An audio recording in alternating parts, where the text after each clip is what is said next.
Good morning, everybody. Welcome back to Solomon Scott Selections here for Friday, December 6th.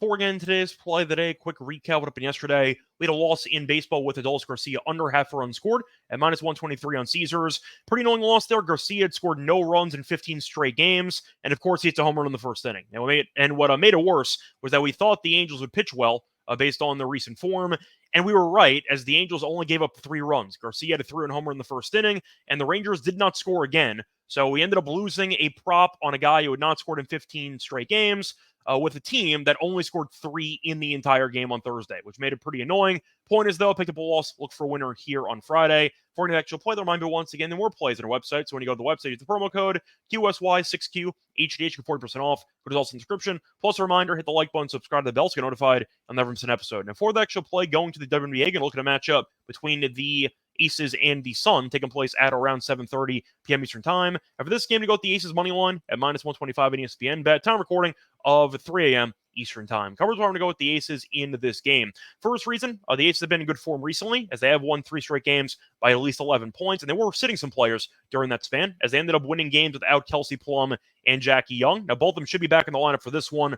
Plum had a bit of an ankle issue, nothing serious, but they ended up resting her for a game, and Jackie missed the game based on rest. There was no injury at all. Point is, though, they won without him anyway, and now they should both be back in the lineup, and we know that this team is elite offensively every year, with Asia Wilson, with Plum, with Young, and with Gray at point guard. This team's always dangerous, and I do think it's going to be difficult for the Sun to keep up with this team offensively over the course of these 40 minutes. To go through the actual offensive numbers recently, the Aces have been elite, as in the last 10 games, the Aces ranked second in the league at offensive rating, while the Sun do rank 8th. So, once again, the Sun have had a history of struggling to actually keep up with this offense, and I see that happening again here on Friday. Now, Asia Wilson is the best player in the entire league by a wide margin. You could argue that she's on pace to be the best player in the league's history. Last 4 games, basically prime Duncan, prime Hakeem Olajuwon. Last 4 games, 34.8 points per game, 13.3 rebounds per game, 3 assists per game, 3 blocks per game, and 1.3 steals per game. And she's also shooting 63% from the floor. So she's unguardable, and I don't exactly expect the Sun to do anything to actually stop her.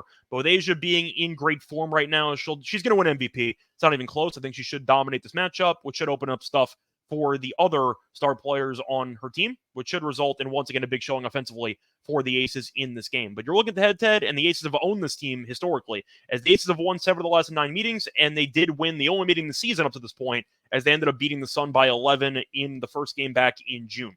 But simply put, you're looking at a team that has been playing better recently. They're getting all of their best players back in the lineup after resting a couple of them over the past week. You have the Aces being a great offensive team, while the Sun are below average over the last 10. And you have Asia Wilson, who is unguardable, and the fact is she is by far the best player on the court in this matchup, which definitely helps. But you're looking at the Aces, who've owned this team 7-2 straight up in the last 9 meetings, and they did win the first meeting of the season by 11. I see a bad matchup for the Sun, and I do think as a result they will struggle to actually get the job done, at least at home, to get revenge against the Aces. I see the Aces winning, probably by like 5 points or so, but I am going to go with the money line at minus 125 is a good deal. As far as I'm concerned, I think that's a pretty good option, so I'm going to go with that. Play there once again here for Friday, December 6th, is going to be on the Aces money line at minus 125 in ESPN bet. Bye, everyone.